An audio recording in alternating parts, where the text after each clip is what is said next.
Baik, untuk pembahasan kali ini kita akan coba tampilkan berupa materi pengantar atau mukaddimah seputar esensi sholat bagi insan beriman. Dalam pembahasan ini ada beberapa poin yang akan kita uraikan, yaitu yang pertama tentang esensi sholat yang tadi kita sampaikan, kemudian yang kedua tentang makna sholat yang boleh jadi dari sekian kali kita tunaikan sholat, tidak sedikit bahkan yang belum mengetahui apa itu sholat, kenapa disebut dengan sholat, ada makna apa yang terkandung di balik pemilihan kata ini. Itu yang coba nanti kita akan turunkan. Kemudian setelah itu kita akan turunkan tentang keutamaan sholat, apa keutamaan atau keistimewaan yang kita bisa raih dalam penunaian sholat ini. Karena setiap ibadah yang disyariatkan dalam Al-Quran dan langsung ditunjukkan, bahkan diperintahkan oleh Rasulullah SAW, sudah pasti memiliki tautan yang sangat erat dengan kehidupan kita dan berdampak pada lahirnya kemuliaan-kemuliaan, keistimewaan-keistimewaan yang bisa kita dapatkan. Mustahil ada ibadah yang tidak ada manfaatnya untuk kehidupan kita, khususnya insan beriman.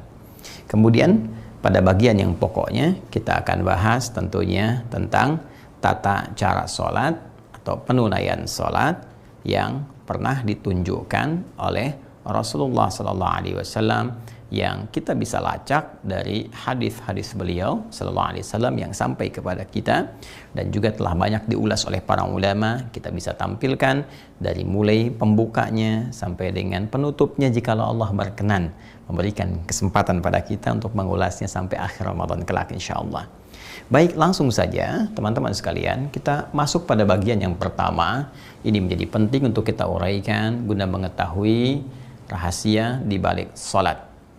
Baik, esensi sholat, kenapa kita mesti menunaikan sholat? Ini pertanyaan pokok yang harus dijawab oleh setiap muslim dan harus diketahui oleh insan beriman. Kenapa seorang muslim mesti sholat? Baik teman-teman sekalian, barangkali akan ada banyak jawaban kita temukan, baik dalam hadis-hadis Nabi SAW, juga dalam Al-Quran, tentunya dari paparan ulama yang sampai kepada kita. Nah, kalau kemudian kita kumpulkan semua itu dan kita kristalisasikan, maka ada turunan-turunan jawaban yang sangat dalam, yang bahkan menantang kita untuk membuktikan keyakinan kita di hadapan Allah Subhanahu wa Ta'ala. Setidaknya kristalisasi dari jawaban-jawaban Al-Quran, keterangan-keterangan Nabi dan pemaparan ulama dari dua sumber utama ini terkristalisasikan pada tiga bagian penting. Yang pertama, teman-teman sekalian, sholat itu adalah menjadi pembuktian pertama akan keimanan kita kepada Allah Subhanahu wa Ta'ala. Jadi kalau kita ditanya apa buktinya iman kita kepada Allah, ini poinnya. Apa buktinya iman kita kepada Allah? Nah, maka pembuktian itu terletak kepada sholatnya seorang hamba. Karena itulah Allah tegas pertama kali menempatkan kalimat sholat dalam Al-Quran itu setelah kata iman. Kita turunkan misalnya dalam Al-Quran surah kedua Al-Baqarah di ayat yang ketiga, ya, ketika Allah menyifati orang-orang takwa, alladzina yu'minuna bil ghaib. Orang takwa itu, orang yang baik itu, orang yang dekat dengan Allah itu adalah orang-orang yang yakin kepada Allah walaupun tidak nampak dalam pandangan dia saat di dunia, ya, karena keterbatasan, perbedaan dimensi dan lain sebagainya. Namun keyakinan yang kuat tanpa ragu ini lalu dia buktikan. Apa pembuktiannya? Wa yuqimunas shalah. Salat ditempatkan oleh Allah Subhanahu wa Ta'ala sebagai pembuktian pertama dari iman kita kepada Allah. Jadi kalau seorang ingin diketahui apakah dia beriman kepada Allah, benar-benar dia punya iman, maka pembuktian pertamanya itu terletak kepada salatnya. Bisa dilihat dalam salatnya. Karena itulah Nabi itu tegas menyampaikan, kalau kita urutkan misalnya dalam hadis riwayat Muslim, ya, jadi ada beberapa kitab-kitab sahih bahkan langsung menegaskan dengan redaksi yang sangat tegas sekali, ya, hadis riwayat Muslim, ya, juga ada hadis riwayat At-Tirmidzi, nanti kita temukan juga dalam riwayat At-Tirmidzi, ya, ada lagi nanti dalam riwayatnya Imam An-Nasai, ini dalam diksi yang serupa, ya, redaksi yang serupa, esensi yang sama. Ya, Imam An-Nasai juga menyantumkan hadis ini. Ini riwayatnya diambil dari sahabat Jabir bin Abdullah. Ya, Jabir ibnu Abdullah radhiyallahu taala anhu. Jelas sekali. Ya, bahkan sebagian menempatkan dalam Kitabul Iman. Anda bayangkan. Ya, untuk membuktikan iman itu, ya selevel Al-Imam At-Tirmidzi menempatkan dalam Kitabul Iman. Ya, kemudian Al-Imam An-Nasai menempatkan dalam Kitabus Shalah. Jadi korelasi antara iman dengan solat. Untuk membuktikan keimanan itu, maka dilihat dalam solatnya. Apa yang Nabi SAW sampaikan dalam riwayat hadis Jabir bin Abdullah radhiyallahu ta'ala anhu ini, ya, Nabi SAW menyampaikan, qala Rasulullah SAW, inna baina rajuli wa baina syirki wal kufri tarakus salah. Perhatikan baik-baik kalimatnya. Inna baina rajuli, kan? Inna baina rajuli, baik. Inna baina rajuli wa baina asyirki wal kufri, ya, wal kufri tarkus salah wal iyadzu billah. Inna baina rajuli, sungguh, ya, ini kalimat penegasan. Inna itu harfu nasbin wa taukidin, tansibul isma wa tarfa'ul khabar, ya mabniun alal fathi la mahalla lahu minal i'rab. Tegasnya huruf yang berfungsi untuk menguatkan satu informasi, menegaskan satu informasi, menancapkan. Nasab itu menancapkan, bukan hanya menunjuk pada harakat fathah kalimat setelahnya, tapi juga memberikan penekanan bahwa informasi yang disampaikan tancapkan pada jiwa, jangan sampai goyah. Ya, nasabar rajulu asahu fil ardi, seorang laki menancapkan, ya, tongkatnya di bumi sampai tegak, sulit untuk digoyangkan. Jadi seakan Nabi ingin mengatakan, ya, ditegaskan, dikuatkan kata Nabi, inna baina rajuli, sungguh antara seseorang itu, ya, rajul di sini diartikan oleh para ulama hadis tidak hanya mencakup lelaki, ya, tapi menunjukkan kalau kita sinekdok pas prototo, ya, sebagian mewakili keseluruhan, ya, menunjukkan seseorang, setiap orang yang punya iman. Ya, jadi kadang-kadang kata rajul ini digunakan kiasan pada sosok yang sudah mantap dengan pilihan, ya, sosok yang punya kekuatan, ya, sehingga disebut dengan rajuliyah, ya, sesuatu yang kuat, kokoh. Jadi kalau seseorang itu kokoh imannya, kuat dia, inna baina rajuli wa baina syirki wal kufri, sungguh antara seseorang yang kokoh itu, ya, imannya yang kuat, wa baina syirki, dan dibedakan dengan syirik. Jadi perbedaan antara, ya, perbedaan antara orang yang beriman, yang kokoh imannya, dengan orang yang syirik, dengan syirik, wal kufri, dan dengan kekufuran, yaitu apa? Tarkus salah. Esensinya terletak kepada ditinggalkannya salat ataukah dikerjakannya salat. Jadi orang-orang yang benar-benar beriman, hadis ini ingin menegaskan, orang-orang yang beriman itu yakin kepada Allah bisa dibedakan dengan lawan dari iman. Lawan dari iman itu kan cuma dua, ya, kufur dan syirik. Kufur itu lebih umum dibandingkan dengan syirik. Ya, syirik lebih khusus dibandingkan dengan kufur. Karena kufur itu sifatnya luas. Ya, luas. Nanti bisa ada kufur nikmat, gitu kan? Ada kufur dalam bentuk perbuatan, dan seterusnya. Ya, yang puncaknya kufur kepada Allah dalam bentuk keyakinan. Ya, kalau syirik, nah ini jelas penghambaan kepada selain Allah Subhanahu wa Ta'ala, atau menyertakan, ya, yang lain-lainnya dalam penghambaan kepada Allah Subhanahu wa Ta'ala. Ya, secara singkat, syirik dan kufur ini adalah lawan daripada iman. Jadi kata Nabi rumus cepatnya, kalau Anda ingin mengetahui seseorang yang beriman dengan tidak beriman, baik tidak berimannya itu karena dia syirik ataupun kufur, maka lihat sholatnya. Ya, kalau dia meninggalkan sholat, ini pertanda imannya bermasalah. Ya, karena tarkun di sini, ya, menggunakan dhammah di sini, ini jelas menunjukkan unsur kesengajaan, mengabaikan. Ya, jadi ada orang yang memang memandang rendah sholat, atau mengabaikan sholat, kan, atau melihat sholat sebagai hal yang tidak bernilai, maka itu imannya dipertanyakan oleh Nabi SAW. Ini menunjukkan bahwa betapa punya kedudukan tingginya sholat, ya, di hadapan Allah Subhanahu wa Ta'ala. Sampai Nabi pun memberikan pernyataan yang sangat tegas bahwa untuk membedakan seorang beriman dengan yang imannya bermasalah, atau bahkan tidak beriman, lihat aja sholatnya. Kalau dia tinggalkan sholatnya dengan sengaja, diabaikan sholatnya, dianggap remeh sholat, ini menunjukkan sampai dengan bukan sekedar imannya bermasalah, boleh jadi tidak ada iman dalam dirinya. Ya, karena itu pentingnya sholat kita kerjakan, teman-teman sekalian. Pertama adalah membuktikan keimanan kita kepada Allah Subhanahu wa Ta'ala. Dan keimanan kepada Allah ini pokok yang paling pertama dalam Islam. Ya, ini yang paling menentukan tauhid kita kepada Allah Subhanahu wa Ta'ala. Jadi ketika kita menyatakan beriman, kita ucapkan bertauhid, asyhadu an la ilaha illallah, gitu kan? Asyhadu an la ilaha illallah. Aku bersaksi, ya, aku menetapkan tiada Tuhan yang layak dipertuhankan dan layak untuk disembah, ya, karena Allah itu punya dua arti yang pokok. Satu yang dipertuhankan, yang kedua al-ma'budul haq, yang diibadahi, yang disembah. Jadi ketika Anda mengatakan la ilaha illallah, itu Anda sudah komitmen hanya menjadikan Allah sebagai Tuhan, gak ada yang lainnya, dan membuktikan kemudian komitmen itu, keyakinan itu dengan apa? Dengan menyembahnya. Makanya kalimat Allah itu sudah melekat kalau dalam jiwa kita, itu pembuktiannya sudah hanya dua. Mengesahkan Allah, tidak ada yang lain, qul huwallahu ahad, kemudian membuktikan komitmen itu dengan apa? Dengan menyembahnya. Nah, cara menyembah Allah itu lewat apa? Ya lewat salat. Ya, makanya kemudian syahadatnya kan diteruskan, wa asyhadu anna Muhammadar Rasulullah, dan kita meyakini Nabi Muhammad SAW utusan Allah. Di antara fungsi utusan itu menuntun kita bagaimana menyembah Allah lewat salat. Itulah sebabnya kita bahas sifat salat Nabi SAW, karena Nabi menuntun kepada kita bagaimana cara menyembah Allah dengan benar.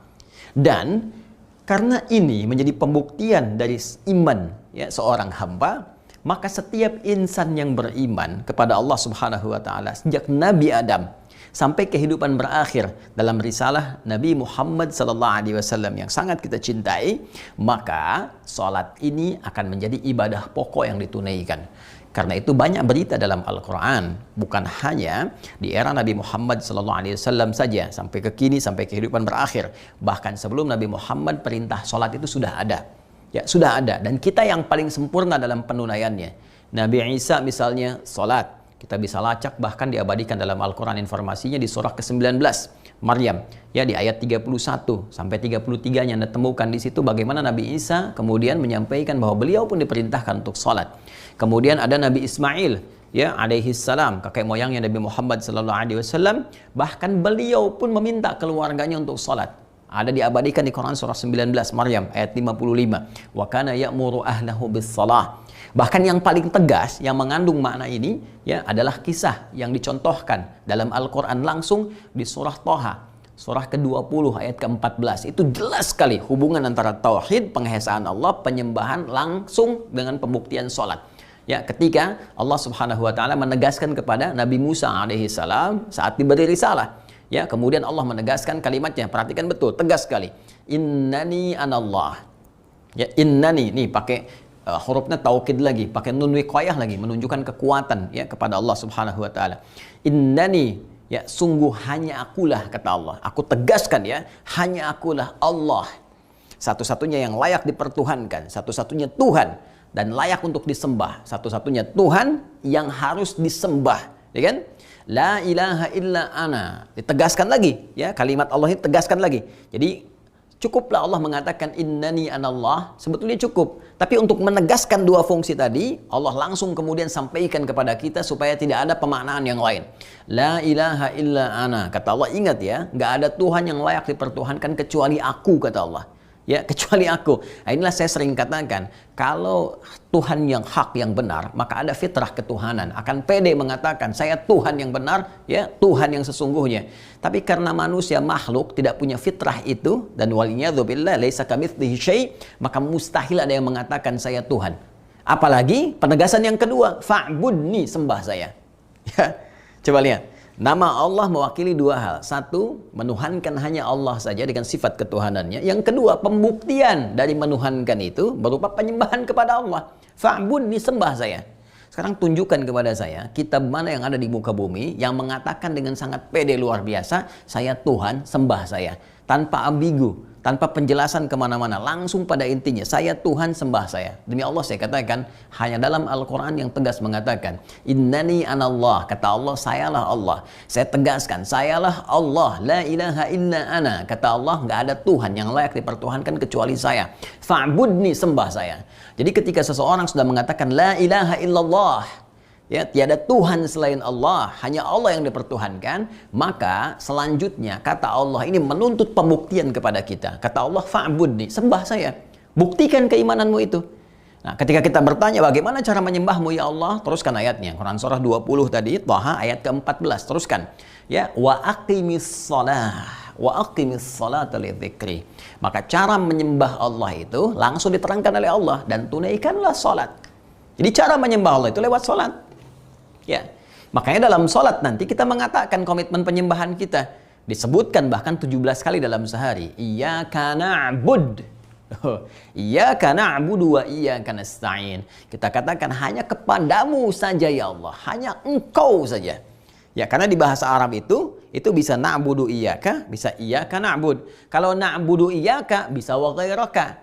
Ya, menyembah kepadamu dan selainmu. Tapi ketika dimajukan kata iyyakanya dalam ilmu balaghah disebut ikhtisas. Al-ikhtisas, mengkhususkan sesuatu saja tanpa yang lain. Jadi ketika kita mengatakan langsung dibimbing oleh Allah, iyyaka na'bud, hanya Engkau yang kami sembah ya Allah, dan titik itulah pembuktian pertama keimanan kita kepada Allah Subhanahu wa taala sebelum kita ruku dan sujud. Karena itu nanti di hadis qudsinya jawabannya itu langsung, hadza baini wa baina 'abdi wa li 'abdi ma sa'al. Ini perjanjian komitmen antara aku dengan hambaku, kata Allah. Kalau benar hambaku dengan komitmennya sampai kalimat ini, apapun yang dia minta aku akan kabulkan. Nanti dalam praktek kita akan bahas bagaimana implementasi dari hadis yang dimaksudkan, serta bagaimana cara menggunakan keistimewaan sampai bacaan ayat tadi. Nah, intinya teman-teman sekalian, kenapa kita sholat? Ya, maka jawaban yang pertama, untuk membuktikan iman kita kepada Allah. Ya, kalau bahasa paling tegasnya, untuk menyatakan kita muslim. Ya, jadi orang Islam itu gampangnya dilihat dalam sholatnya. Ya, karena itu di sholatnya itu ada syahadat. Silahkan cek, dalam sholat kan ada syahadat. Asyhadu an la ilaha illallah, asyhadu anna Muhammadar Rasulullah. Ada sholat, dalam sholat kemudian ada komitmen, ya, pengabdian, komitmen penyembahan, ada doa dan sebagainya. Jadi ini yang paling pokok. Artinya kalau ada seorang mengaku beriman, ada seorang mengaku muslim, tidak sholat, maka imannya dipertanyakan dan bahkan boleh jadi mendapatkan penolakan dari Allah Subhanahu wa taala. Ya, atau dinilai bermasalah oleh Allah Subhanahu wa taala, baik dalam keterangan Al-Qur'an ataupun hadis-hadis Nabi sallallahu alaihi wasallam yang dirangkum oleh para ulama kita. Baik, ini bagian yang pertama yang penting untuk kita garis bawahi, ya. Karena itu jangan sekali-kali mengabaikan tentang salat ini, karena ini akan menjadi pertaruhan iman kita di hadapan Allah Subhanahu wa taala. Baik, ini bagian pertama. Yang kedua, teman-teman sekalian, berakar dari sini pula sesungguhnya. Karena ini adalah pembuktian iman kita kepada Allah.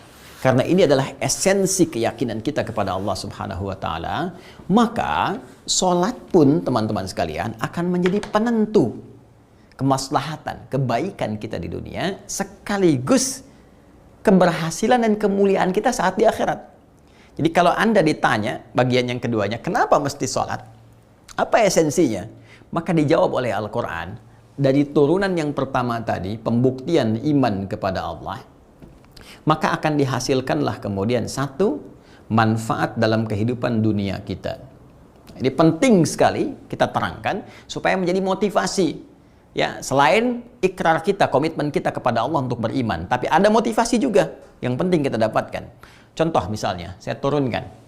Allah menjelaskan dalam Al-Quran, satu, dengan sholat itu, maka akan berpengaruh kepada perubahan perilaku kita menjadi lebih baik daripada sebelumnya. Secara singkat, orang sholat, kalau benar sholatnya, pasti jadi orang baik. Ini poinnya. Ya, kita bisa dapatkan ini isyaratnya di Quran surah ke-29 Al-Ankabut ayat 45. Utlu ma uhya ilaika minal kitab wa aqimis shalah innas salata tanha 'anil fahsya'i wal munkar. Ya, bacalah, pahami, pelajari segala yang diwahyukan kepada Muhammad sallallahu alaihi wasallam, ya, yang termaktub dalam Al-Qur'an, petunjuk-petunjuk, gambaran-gambaran. Kemudian apa setelah itu? Wa aqimis shalah, lalu tunaikan salat. Jadi perintahnya sebelum salat ditunaikan tuh baca, pelajari dulu, pahami dulu, kan, dengan baik, setelah itu salat. Nah, salat yang seperti ini, yang benar, yang dipahami bacaannya, yang diketahui gerakannya, paham maknanya, itu tanha 'anil fahsya'i wal munkar. Sungguh salat yang dikerjakan dengan benar itu, ada alif lam, ma'rifat di sini, yang dikerjakan dengan benar, bukan asal-asalan, ikut aturannya, benar petunjuknya. Ya, tanha 'anil fahsya'i wal munkar. Maka yang demikian itu bisa menyebabkan seseorang terbebas dari dua sumber keburukan. Jadi kalau ada sifat buruk itu sumbernya cuma dua. Satu, fahsya, keburukan yang bersumber dari syahwat. Ya, mohon maaf sekali. Ya, kata-kata kotor, jorok, porno aksi, ya, kemudian pornografi, LGBT dan semacamnya itu fahsya. Kemudian mungkar, segala keburukan yang diingkari oleh hati kita, sumbernya nafsu perut dan akal. Ya, celaan, gosip, hoax, berselisih, mencuri, korupsi, merampok, apalagi membunuh dan sebagainya, itu mungkar. Makanya perbuatan diingkari oleh hati kita. Ada orang korupsi, kita mengingkarinya, ya kan? Ya, ada orang mencela, kita mengingkarinya. Ada orang bikin gosip, hoax, kita mengingkarinya, gitu kan? Itu mungkar. Nah, orang sholat, kalau benar sholatnya, jadi gerakan dan bacaan sholat itu melatih kita terhindar dari dua sumber tadi. Makanya dahsyat itu. Orang jahiliyah, seburuk-buruknya manusia yang hadir pada masa itu, dengan berbagai ragam tindakan kriminalitasnya, itu terhenti dengan sholat yang mereka tunaikan dengan benar. Itu jadi berubah jadi khairah ummah. Jadi kalau Anda bisa saksikan, dahsyat pengaruhnya. Bagaimana orang yang tadinya senang mencela jadi mencinta, yang memukul jadi merangkul, gitu kan? Bahkan ada di antara mereka yang tadinya rakus, pelit, jadi dermawan, luar biasa, lembut perilakunya. Ini cukuplah orang beriman tuh sholat dengan benar, pasti jadi baik. Akan jadi pertanyaan kalau ada orang yang kemudian sholat, ya kan, tanpa kemudian menjadi baik, gak dapat dari ini, berarti dipertanyakan. Ada sholat yang keliru yang dia tunaikan. Disinilah peran penting kita untuk membahas bagaimana cara Nabi menunjukkan kita sholat, seperti halnya orang-orang di masa beliau SAW belajar dari Nabi dan bisa merubah perilaku mereka. Jadi poin yang pertama, kenapa Anda harus sholat? Ya, jawabannya sederhana. Selain membuktikan keimanan kita pada Allah, kita ingin menjadi berubah baik. Pengen baik. Kan sekali lagi, pengen baik. Karena itulah dari sejak kecil, amalan pertama yang dilatih itu adalah sholat. Silahkan cek, hadis-hadisnya banyak sekali. Ya, usia 7 tahun diingatkan sholat, 10 tahun diberi pelajaran yang membuat dia mengerti. Kenapa dari kecil ditanamkan sholat? Supaya apa? Supaya dari kecil itu terajarkan baik, saat dewasanya jadi lebih baik. Itu poinnya.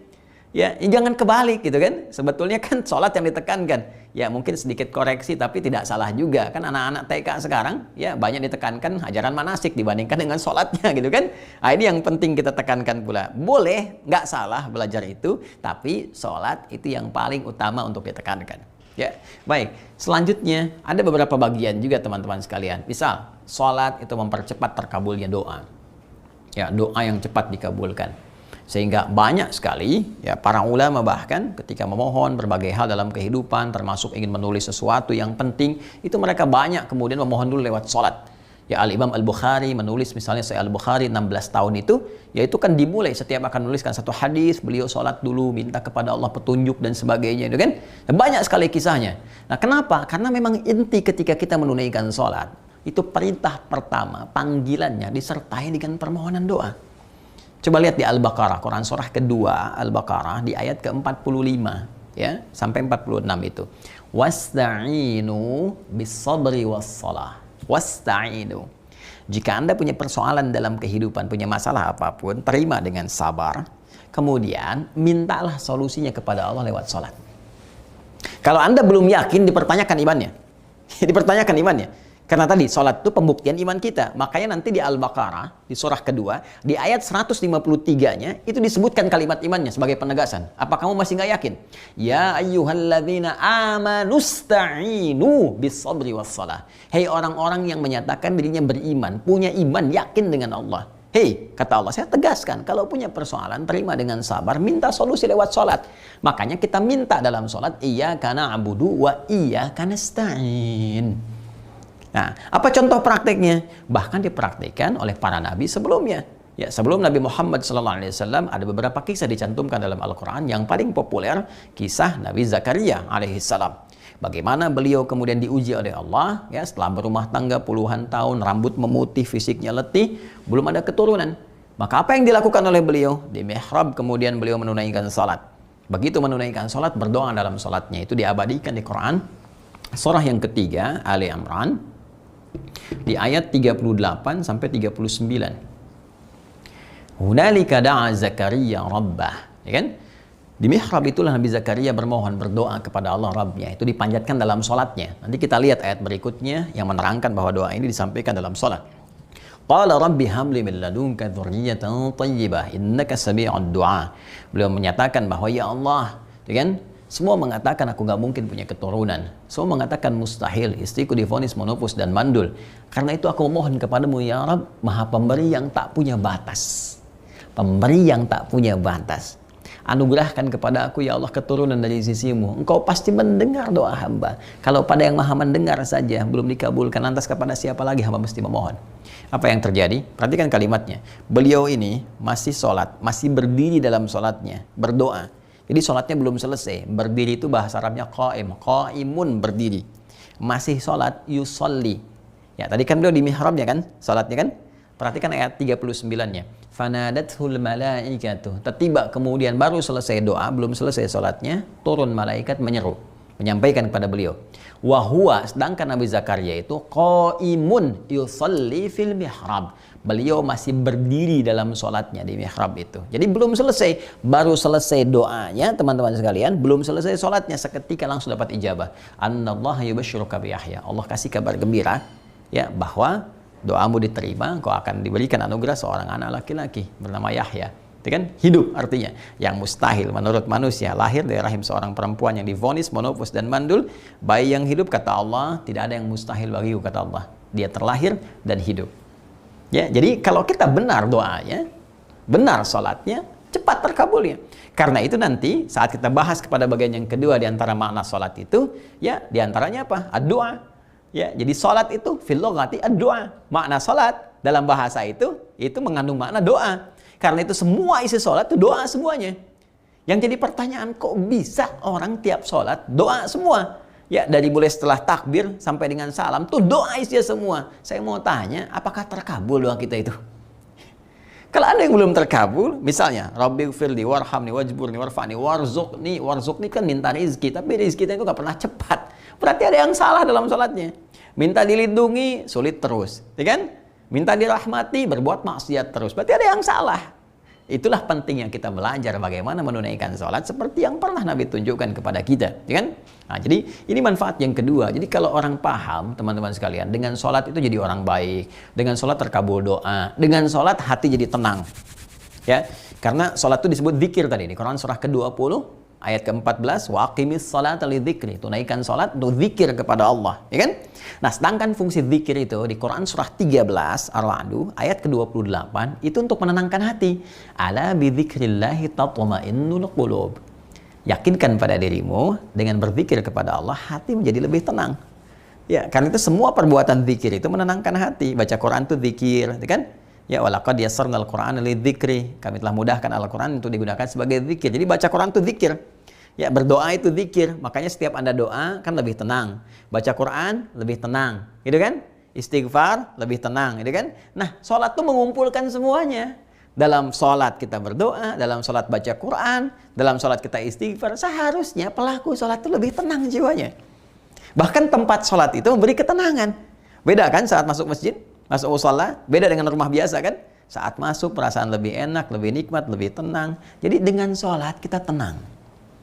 Dengan sholat itu teman-teman sekalian doa terkabul. Dengan sholat kita lebih baik. Dengan sholat kemudahan kita dapatkan. Banyak nanti ayat yang membentang. Karena waktu terbatas saya hanya contohkan dari sekian banyak tuh hanya 3 saja tadi.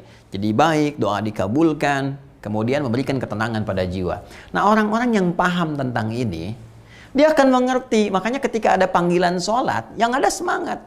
Allahu Akbar, Allahu Akbar. Ada kan? Yang terpikir dia bukan beban, yang terpikir di benaknya. Kalau mengerti esensi sholat ini, itu yang pertama. Aduh, iman saya ditanya nih sama Allah. Ya, iman saya ditanya. Begitu dengar suara adzan, Allahu Akbar, Allahu Akbar. Ya Allah, iman saya ditanya nih. Ada nggak? Saya harus buktikan.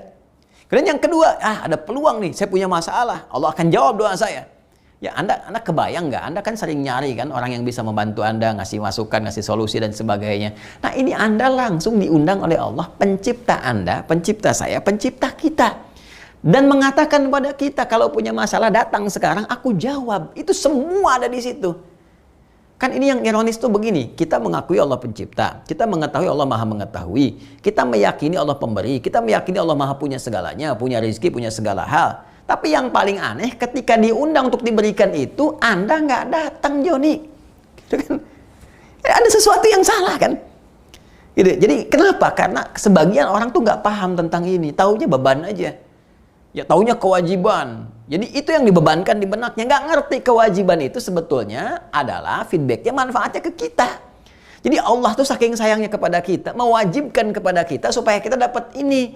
Sebab kalau nggak diwajibkan, susah hidup kita. Jadi baliknya ke kita. Allah tuh nggak rugi semuka langit dan bumi tidak menunaikan sholat, nggak ruku, nggak sujud kepada Allah, tidak akan menurunkan status Allah sebagai Tuhan. Jadi saking sayangnya Allah kepada kita, diwajibkan.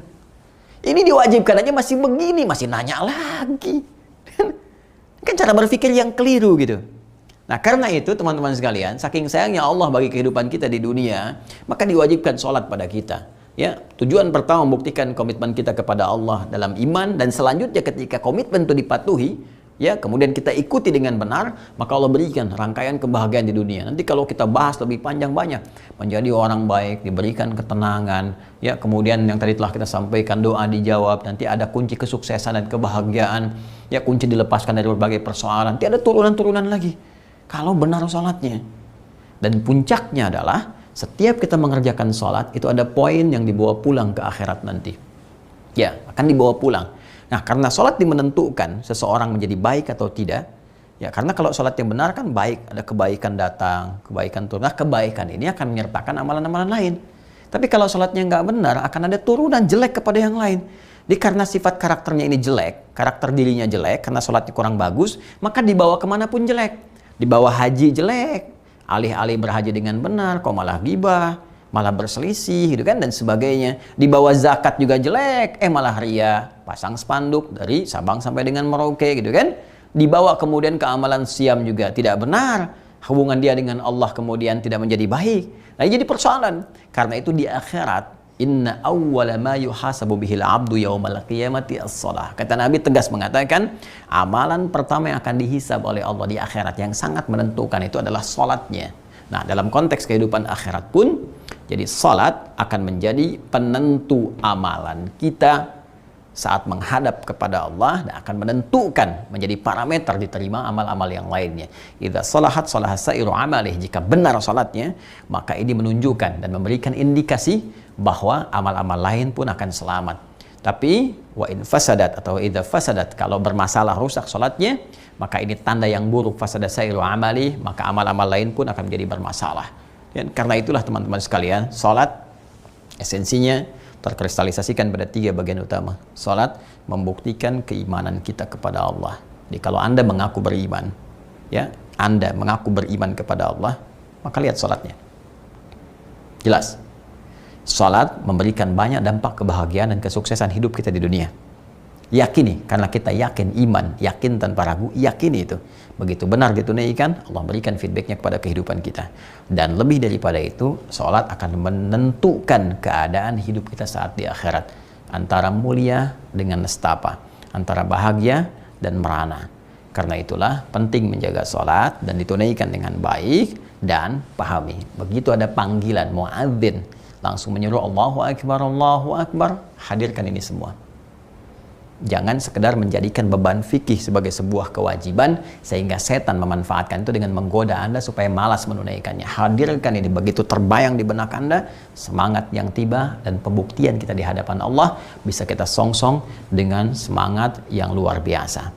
Nah, sekarang pertanyaannya, kalau ini sudah kita pahami dengan baik, tahu esensinya. Jadi sholat itu maknanya apa sesungguhnya? Ya, arti dasarnya apa? Gambarannya bagaimana? Dan dari semua itu, bagaimana pemaknaan esensi dan makna ini menghadirkan keutamaan-keutamaan yang bisa kita raih dalam kehidupan. Dan yang paling pokok, seperti apa cara menunaikan sholat yang menghasilkan 3 hal ini.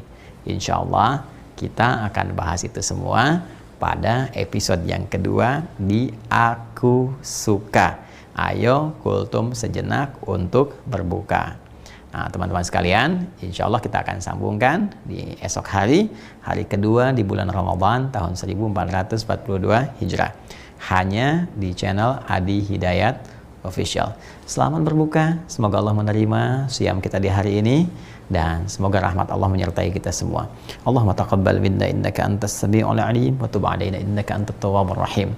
Subhanakallahumma wa bihamdika nashhadu an la ilaha illa anta nastaghfiruka wa natubu ilaik.